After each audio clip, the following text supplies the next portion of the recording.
मेरे YouTube channel math solution में आपका स्वागत है।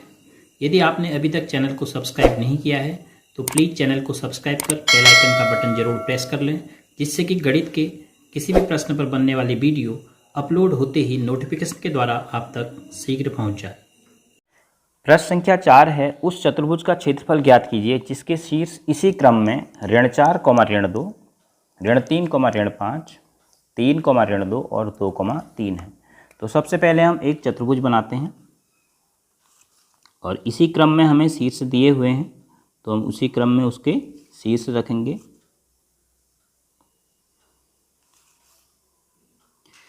यह एक चतुर्भुज है जिसके शीर्ष दिए हैं 4, ऋण 2, ऋण 3, ऋण 5, 3, ऋण 2 और 2, 3। इस बिंदु का नाम है ए, इसका नाम है बी, इसका नाम है सी और इसका नाम है डी। तो अब इस चतुर्भुज का हमें क्षेत्रफल ज्ञात करना है। तो क्या हम इस चतुर्भुज को त्रिभुज में बदल सकते हैं?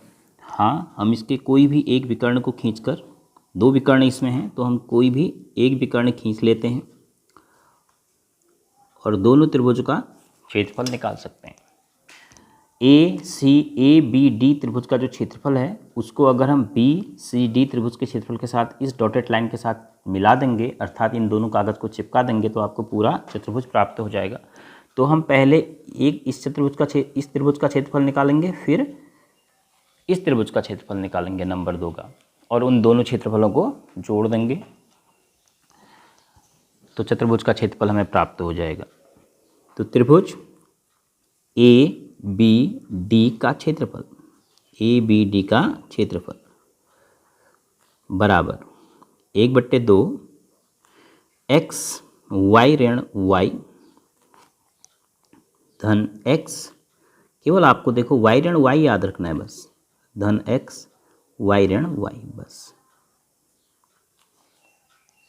तो यहाँ पर 1 2 3 ये पूरा कर दीजिए। अब x2 3 1 x3 1 2, बस आपका फॉर्मूला बन गया कि त्रिभुज का क्षेत्रफल का सूत्र क्या होगा।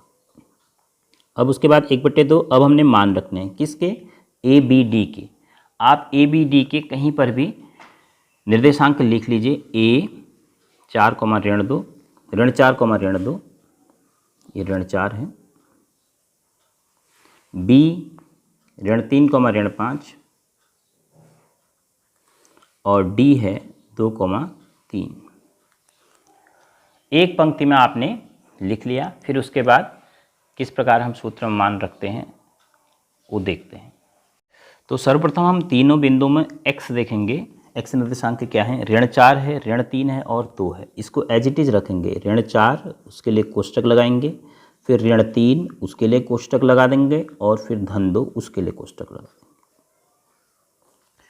अब ऋण 4 के बाद y2 माइनस y3 कैसे करते हैं? ऋण 4 ऋण 2 इस बिंदु को हम बंद कर देते हैं, तो अगले बिंदुओं के y निर्देशांक को घटाते हैं। ऋण 5 ऋण 3 करेंगे, ऋण 5 ऋण 3।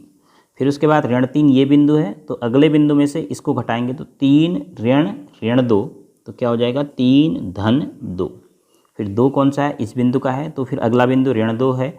ऋण 2 ऋण 5, तो ऋण 2 धन 5 हो जाएगा। बस इतनी आसानी से आप मान रख सकते हैं। उसके बाद सरलीकरण, तो ऋण 4 गुणा 5 3 है ऋण 8, ऋण 3 गुणा 3 2 5, धन 2 गुणा ये भी हो गया धन 3।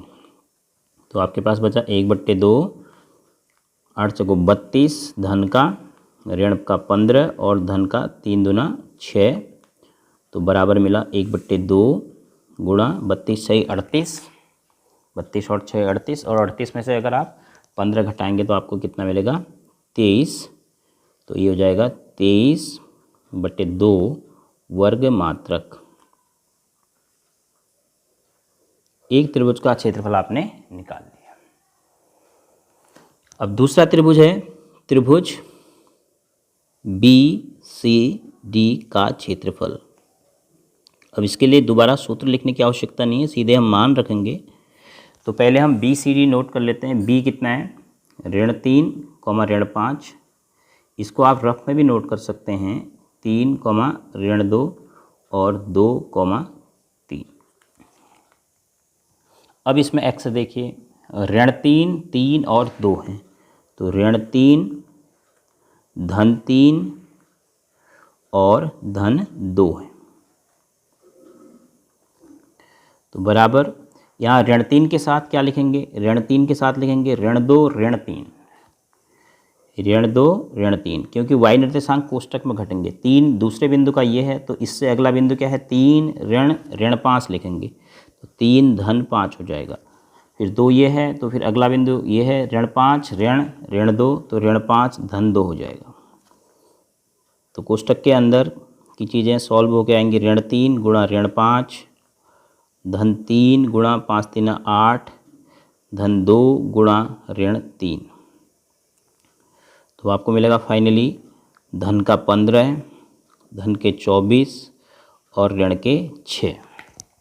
24 और 6 18 बच गए आपके पास। तो 18 और 15 अगर आपको जोड़ना है तो आपको मिलेगा 33/2 वर्ग मात्रक, क्योंकि ये क्षेत्रफल है, इसमें खाली मात्रक नहीं लिखेंगे, वर्ग मात्रक लिखेंगे।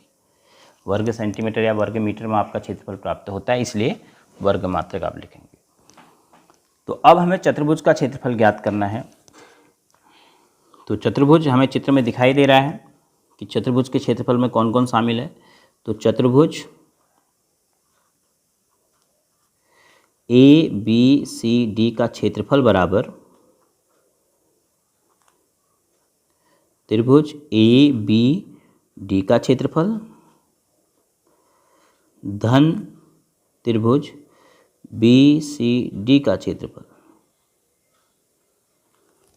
बराबर ABD का 23/2 धन 33/2।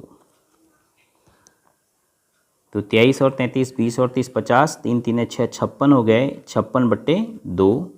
तो 56 का आधा कितना हो गया, 28 वर्ग मात्रक।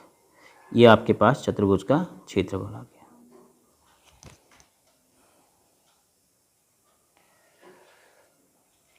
कभी कभी अगर आपको चतुर्भुज का क्षेत्रफल निकालने में किसी त्रिभुज का क्षेत्रफल ऋणात्मक भी मिल गया, तो फिर आप यहाँ पर बीजगणित की तरह नहीं जोड़ेंगे, उस क्षेत्रफल को पहले आप धनात्मक मान लेंगे, क्योंकि क्षेत्रफल एक अदिश राशि है। आपको पहले ही बताया है, जब हम फॉर्मूला निकाल रहे थे तब भी हमारे पास माइनस में आया था, हमने उसको माइनस साइन को हटाया था। तो क्षेत्रफल अगर आपको ऋणात्मक भी मिलता है तो आप उसको धनात्मक मानेंगे और फिर उन दोनों क्षेत्रफलों को जोड़ के चतुर्भुज का क्षेत्रफल प्राप्त करेंगे।